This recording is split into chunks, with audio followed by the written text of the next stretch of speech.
Hi, I'm Kelly Simpson with New Roots News Media, here with Kenneth Welsh, Pinellas County City Commission. Hi, Mr. Welsh. How are you doing, Kelly? Good to see you today. Can you tell me why you've come out today to oppose offshore drilling?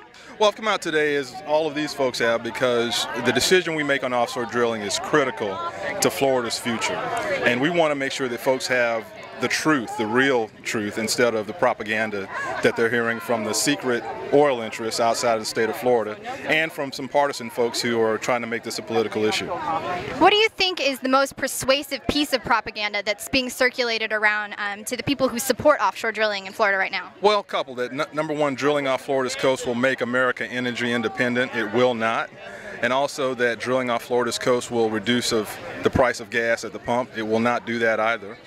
They also are talking about tens of thousands of new jobs. We have 1 million jobs in tourism, a clean tourism industry right now that would be put at risk if we had nearshore oil drilling off the coast of Florida.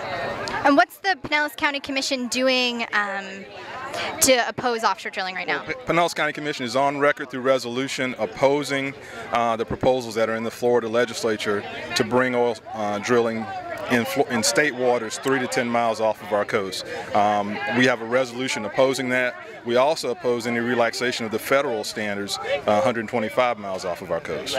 Do you think that drilling as close as 25 miles or 125 miles off the coast could endanger Florida's tourist industry? Well, certainly the risk there is much less than 3 to 10 miles off of our coast.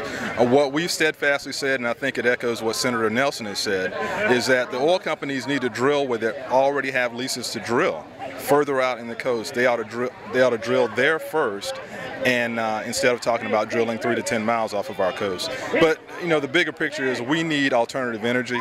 We're in the Sunshine State. We ought to be a leader in solar energy. We need growth management that encourages transit, livable, walkable communities. And in short, we need some leadership in Tallahassee and Washington to get us there. And what do you think about Barack Obama's decision today to lift the ban of offshore drilling from Delaware to Florida? Well, I haven't since it was released today, I haven't had a chance to fully look at his proposal. I did see a release from Senator Nelson, who said essentially in terms of Florida, he listened to Senator Nelson in moving it back 125 miles. The other effects off the coast of Alaska and the East Coast, I haven't had a chance to digest that yet. Well, thank you so much, Mr. Welsh. Thank you. And I'm here with New Roots News Media with Kenneth Welsh of Pinellas County City Council. Thanks. Thank you.